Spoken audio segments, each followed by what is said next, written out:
id Software dominated the gaming market in the 1990s, despite barely relying on AAA publishers, and revolutionizing the first-person shooter with titles including Wolfenstein 3D, Doom, and Quake. However, by the turn of the millennium, John and Adrian Carmack were the only original co-founders left, and found themselves in a peculiar position. During the Quake era in the late 90s, while id Software's games were highly acclaimed, they also received criticism for lacking innovation, and putting tech ahead of design, especially when Quake 3 Arena was solely multiplayer.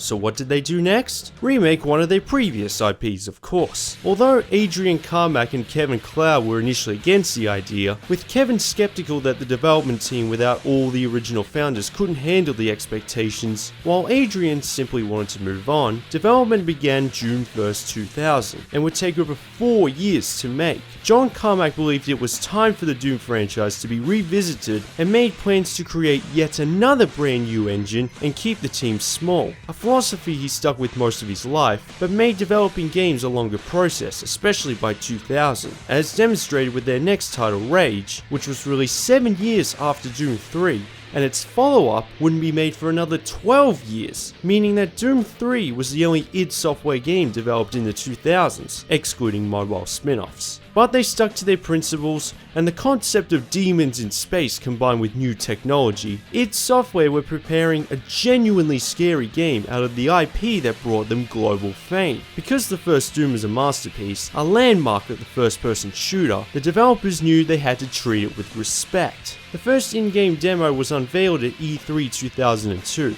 and made a statement that while the monsters looked familiar, this wasn't going to be a simple follow-up, winning 5 awards that night. However, the same year, that demo, or pre-alpha, was leaked to the internet by ATI employees. John called it a giant distraction, but didn't seriously affect them in the long run because a lot was going to be changed anyway. So development continued for another couple of years before eventually being released for the PC on August 2004 and the Xbox on April 2005. For this review, I'll be playing the original, not the BFG edition that came out on October 2012 for the Xbox 360 and PlayStation 3, although I will make a few quick comparisons, so I'll be switching between flashlight and weapon, the way it should be. Although critical reception was positive and was the most commercially successful title id Software had produced up to that point, it was highly polarizing by the fans of id Software, who were used to the fast gameplay of every first-person shooter the developer created. I recently watched my review of the Doom reboot with a friend, and at the beginning, the first thing he did was give the middle finger at the screen when the Doom 3 trailer popped up, so it's clear that this game was not well liked by some. However, I'll be reviewing this having already played the entire series except Doom 3. Being a remake, it's not like I was missing out on anything story-wise.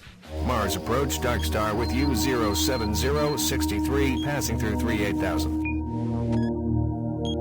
Roger, Dark Star. Descend to 2000, set speed, contact ground on 26972. Roger that, tower.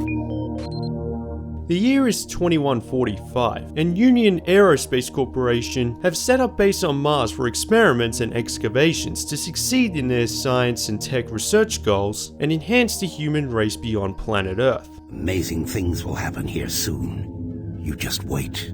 Yeah, I think we know who the main antagonist is. However, over time, the experiments become more illegal and unethical, accident rates are increasing, and personnel are hearing and seeing things supernatural, as if the facility is possessed. They simply can't handle life here. They're exhausted and overworked. If I had a larger, more competent staff and bigger budget, even these few accidents could have been avoided. After a few scientists become trapped in the Delta labs, lawyer Elliot Swan is sent to investigate the situation on Mars, while a Marine corporal follows suit, replacing another who died. Sergeant Kelly orders the Marine, I'm going to call him Doom Guy, to find the scientist missing in the Delta labs. Since you're the ranking FNG, you get to find him. After going deep into the facility, even going through the Martian landscape to get to him, he sees him trying to warn everyone on Earth and the UAC about experiments conducted by Malcolm Petruga and the dangers they've caused. You don't know what I've seen. You can't possibly understand or comprehend. The devil is real. I know. I built built his cage. I'm getting abnormal readings here. But it's too little too late. Everything goes to hell. The personnel turn into zombies and demons enter the portal onto Mars, taking over the facility, leaving Doomguy to fend for himself and survive through this maze of a base with radio assistance from Sergeant Kelly, while also trying to stop the demon invasion reaching Earth. Making progress, Marine? Your journey is futile. You will die, and your soul will be mine. If you look at the explanation of the plot in my review of the first Doom, it's exactly the same as this game. Doom 3 is not a continuation of the predecessors, even if the title says otherwise. If anything, it's a prequel. In the first game, you started when everything went to hell. Here, you witness everything a few minutes before arriving at the facility. The story was written by Matthew Costello, who had also written a lot of horror and science fiction novels and video games, including The 11th Hour and the first two Just Cause titles, bringing more believable and detailed explanation of what went down on Mars. The only difference between Doom 3 and the first game is that here, the Marine is just doing his job at the wrong place at the wrong time, whereas in the first game, Doomguy is working security there after assaulting his superior officer, as you would. Hope you followed the sentry better than you followed orders so far. He doesn't even have a helmet, but at least he's silent and the primary focus of the story lies on him and his survival like the predecessors. Look at him, he sees this monstrosity and barely reacts. You're still alone trying to fend for yourself with the occasional friendly face. The game doesn't throw you into the action the same way other Doom titles do. It tries to build up tension and leave it up to you to put the pieces together, using these personal digital assistants or PDAs, from scientists that are found all over the facility, containing emails and voice logs full of updates preceding the events before the shockwave from hell. I have gone to considerable effort to recruit my staff researchers for Alpha Lab. Finding team members with the qualifications, let alone the willingness to come to Mars, has not been a trivial task.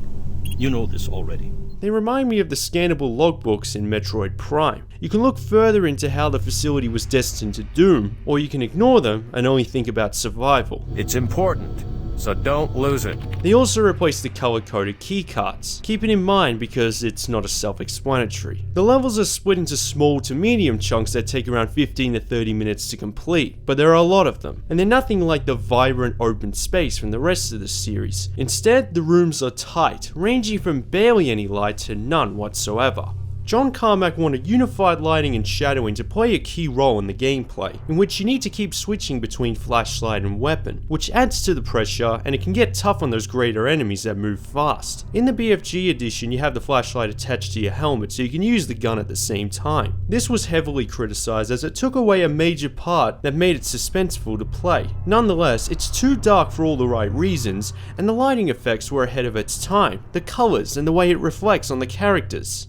Gas leak stopped.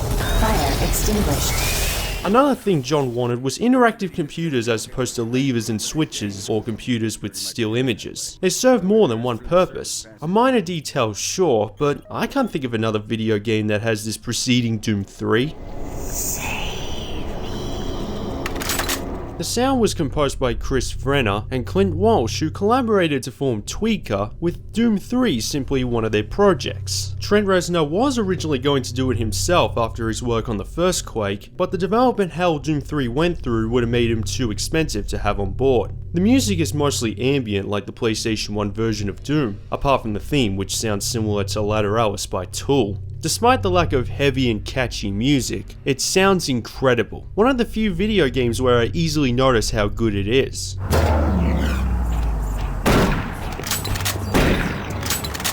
And you have to rely heavily on these sound effects to track enemies' movements, taking full advantage of surround sound, making you feel more vulnerable. But isn't that what a Doom game should feel like? These priorities might appear at first to hide bad textures, but this is an id Software title. This looks very well detailed for a 2004 game. The developers had to guess what the standard would look like 4 years into the future because it took so long to develop. Much like Half-Life 2, which came out the same year, Doom 3 is one of those games that's hard to classify as either a 6th or 7th generation title. The original Xbox was the only console it was released for during the 6th generation, because it was the only one powerful enough to run it without compromising too much, and the id Tech 4 was used primarily for 7th generation consoles. The engine was certainly prepared for the next few years up to that point, but considering it was developed by the same guy who programmed these two games in the early 90s, it's not surprising. surprising. They nailed the atmosphere in Doom 3. It didn't blow minds the same way the first Doom or Quake did, but it reminds me why I love the three genres science fiction, action, and horror combined, like Alien or Predator. So you'd think the gameplay was changed to also fit with the genre. Well, combat and control wise it actually feels similar. Go into a room and blast enemies that run straight towards you. Only the facility feels the opposite. It still works, for the most part, depending on your preference. All the enemies from the first two Doom games are here in sharper detail, and their movements are very similar, which means their typical strategy is run straight at you. Some of the zombie soldiers take cover, but this is partly why the gameplay design is like the predecessors. Soon, they will join them.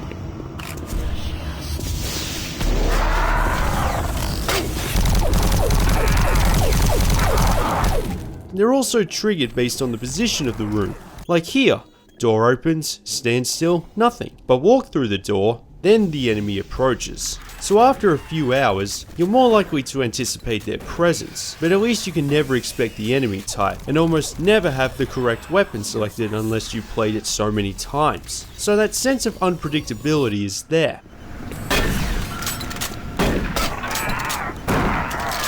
The weapons in Doom 3 are also the same as the predecessors, including fists, pistol, shotgun, railgun, plasma rifle, rocket launcher, chainsaw, and BFG 9000.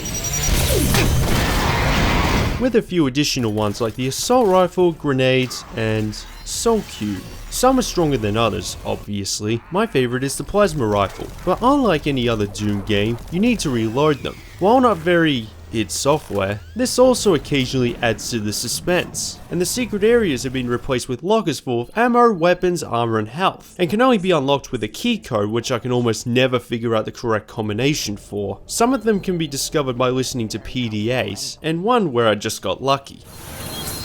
Airlock security override enabled. But I didn't need most of these to beat the game, unless you select a harder difficulty. The checkpoint system is like the predecessors in which there are no checkpoints. You can save it in the middle of a level, however you only have one manual save slot, and make sure you use it frequently because otherwise you're doing the level all over again. To be fair, you get to keep all your weapons, but don't say I didn't warn you. It'll drive you insane if half an hour of progress goes to waste. It's great that they were able to keep the gameplay similar from the predecessors, using the same weapons to shoot at familiar foes, and that's why there's a lot of high quality touches here. id Software wanted this game to be good, but that could also be a drawback. It has the same mechanics and AI movements of a fast-paced action shooter, only it's slowed down, and there are too many rooms that look the same, especially if they share the same level of lighting. There's no need to rush.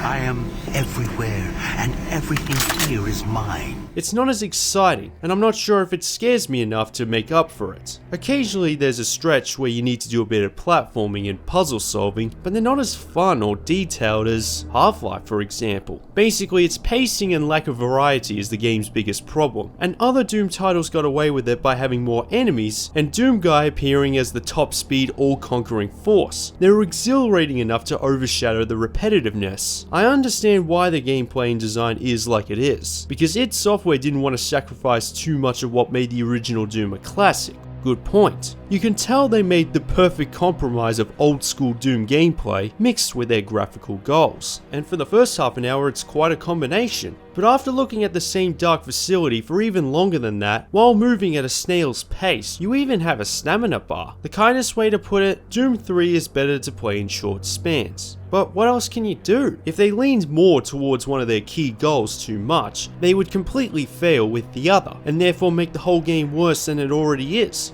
That's my theory, and it took me ages to compile into the giant paragraph I just said.